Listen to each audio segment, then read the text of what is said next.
Late in 2002, Automobile Magazine had a headline that featured the word shocker right across the top and had a red G35 two-door just like this one featured on the cover of their magazine. The reason it was a shocker is, according to Automobile Magazine, it was the first car ever to pound for pound be just flat out better than anything from BMW. And no one had ever beaten BMW at their game before until this very car. And I would say as the years have gone by, that this particular car has actually not performed more admirably than anything from BMW, but performed more admirably by a lot. I would think a 2003, 2004 G35 coupe is significantly more valuable a commodity than BMW 3 Series or 5 Series would be. One of the reasons is that not just the thrilling performance, but they're just so trouble-free. It has become one of the best built high-performance cars probably ever sold in the United States. They're as trouble-free a fast car as you'll ever own, especially one like this with just 63,000 miles that's been serviced here at Infiniti of Kirkland. It's in superb mechanical condition, excellent physical condition, just a great car. I would know I had one of these. In fact, I had one in this exact same color for about 5 years, and it was probably the single most pleasurable car that I've ever owned. And since I bought mine used also, when I turned around to sell it, it cost me ultimately nothing for the 5 years that I owned it. The resale value was just so close to what I paid for it. It almost seems silly now that I would buy anything else, but sure enough, I went ahead like a knucklehead and bought something else. I'm going to pop the hood on this one and show you one of the things that sets the G35 series apart from other cars. One of the things you'll read is that it has what's called a front midship platform, or a front mid-engine platform. And so you'll see it says right here, front midship. What that means is it's obviously not a mid-engine car. So why do they call it a mid-engine car? The engine itself sits so far back in the engine bay that the majority of the weight of the motor sits behind the front axle. So technically, that does make it a front mid-engine. And then it's got a primary and secondary firewall here. And then between those two, you'll discover that the battery is enclosed on the passenger side and that the brake assembly is enclosed on the driver's side. And the reason for all this, there's a couple of reasons. One, it allows for more crumple zones in the front. So in a serious accident, a lot more energy can be absorbed before you get to the engine, which is nice, but that's kind of a secondary reason. The primary reason is the weight distribution. Because the weight is so centralized in the G35 series, especially in the coupe, as soon as you're sitting in the car, it's about 51% of the weight is in the front, 49% is in the back. But when you go sit in the car, it's essentially a dead neutral 50-50 weight distribution. And so handling is amazing on these cars. You really can take it up to a pretty hairy limit around some pretty sophisticated turns that you wouldn't feel comfortable in a traditional 2004 vehicle. But this car will do things that just can't be done by other cars, including cars that are a lot more expensive than this. And if you've never driven a G35 and you're like, oh man, I've driven everything, they can't possibly compare against whatever it is that I'm accustomed to, I'm here to tell you this is the class act of this category. The G35 two-door is really one of the best sports cars of this entire generation. And so there's no timing belt in the engine. It's all chain driven, and so the timing chain doesn't get replaced. So when you buy these secondhand, one of the concerns with a lot of other Japanese cars is you have that expensive timing belt service.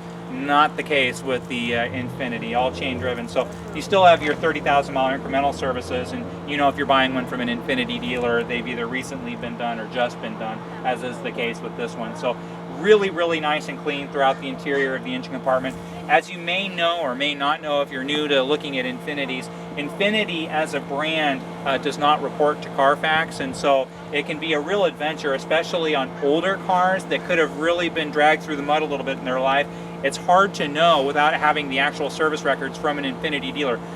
The flip side to that is, because we're on this intranet that doesn't project out to the outside world, you don't see the information that we see, but you can call any Infiniti store in the country and get all the records going back to day one on any Infiniti, even if it's never been to their dealership before, even if it's on the other side of the country. A dealership in Florida can pull the records to this car going back to day one, even though the car's up here in the Seattle area.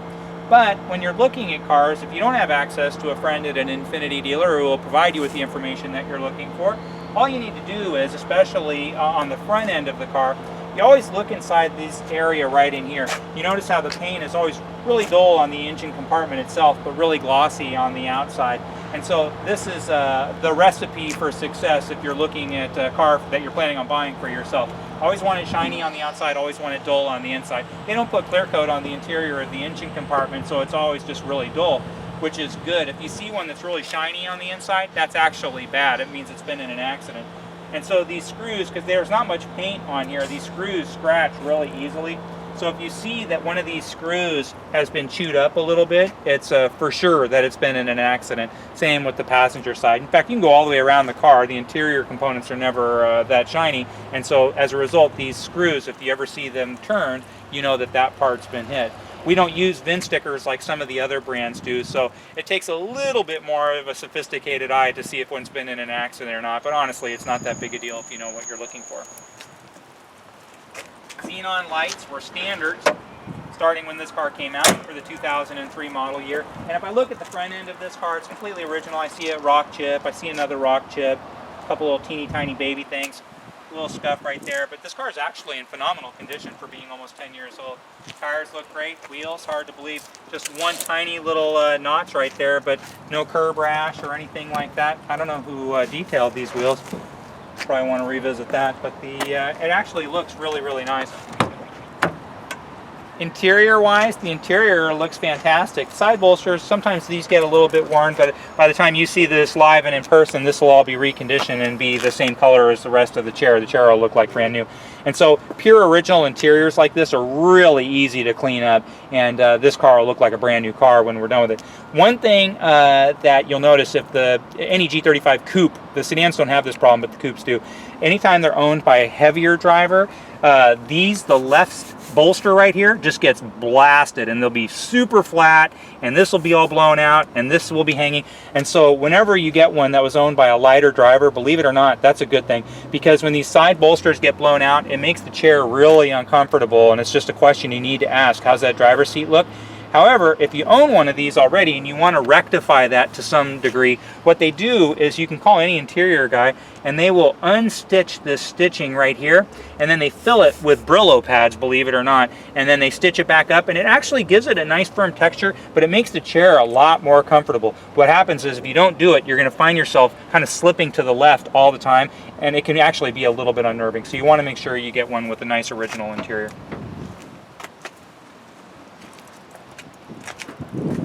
Looking around the back, now the trunk isn't huge, but it's definitely usable. Unlike the sedan, the two-door has a folding rear seat. The sedan does not have a folding rear seat. So a lot of times, if a couple of us wanted to go golfing, we discovered that, especially if you're having some kind of caddy or something like that, it's actually easier to go in the two-door than it is to go in the four-door. There's just more places to put stuff than there is in the four-door. Now, maximum trunk volume, of course, is smaller in a two-door than it is in the four-door, but again, the ease of use because of that folding rear seat, it does make a big difference. And then, as I was saying, everything's dull here, everything's shiny here, that's just how we like it.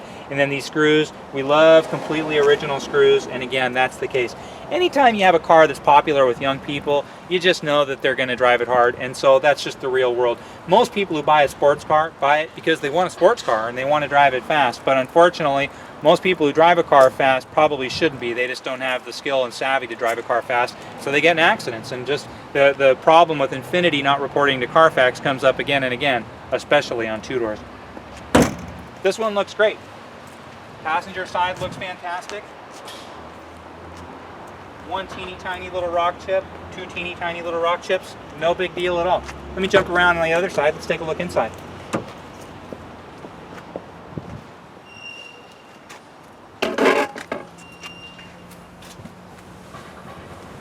So when you get a premium package, this one is a premium package, you get a few nice features. You get the Bose stereo system, you get the dual zone climate control, so different settings for the driver and for the passenger. You get the tilting steering column, and if you look, here I'll do that one more time. If you look at the steering column, if you notice, all the gauges go up and down with the steering wheel. So the steering wheel never blocks your line of view. Back in 2004, this might have been the only car in the business that had that feature, and even today you don't see it all that often. Also, with a premium package, you get heated seats, electronic glass moonroof. It's actually very, very well equipped. The only option that I would personally like to see is navigation. But again, back in 2004, you know that navigation system was built in 2003, and pretty much everything is pointless now because those things were all CD driven back then, and so you're kind of at the mercy of the information that was available back then. Well, entire freeway on-ramps and off-ramps have changed since 2003. Businesses have relocated, addresses have changed, and so you're probably better off stepping up and just getting a newer Garmin or something handheld with your telephone or whatever the case may be. Also, when you don't get navigation, you get 2 glove boxes. And so the navigation unit glove boxes, the navigation unit itself takes up this top one, and then you only have the secondary glove box. But on ones without navigation, you get storage galore, and you just don't have that otherwise. The other option I liked is the sports package, because the sports package comes with 19-inch wheels. However, you know, this car is so inexpensive at this point of the game, I think it'd be a lot of fun to personalize it and put your own wheels on it, and that's what I did. I had custom wheels. In fact, I had custom everything on my car, but it's a fun car to customize. They're very well built. They take to a lot of modification. They take to a lot of hard driving. They're really an easy car to own. And again, if you want a car that's a lot of fun, you like to drive a car a little bit harder than maybe the next person does, you like to feel the thrill of speed, you like to open everything up. It's nice on these cars because when you open up the window and the sunroof, it's like you have a convertible because you're surrounded by so much glass. It's just a neat car, a cool car that you'll be thrilled to own, especially one with such low miles as this. If you have any questions about this car or any car here at Infiniti of Kirkland, again, my name's Joe Tunney. Please don't hesitate to give me a call. My number is 425-821-1600, or just drop me an email at joet@infinitiofkirkland.com.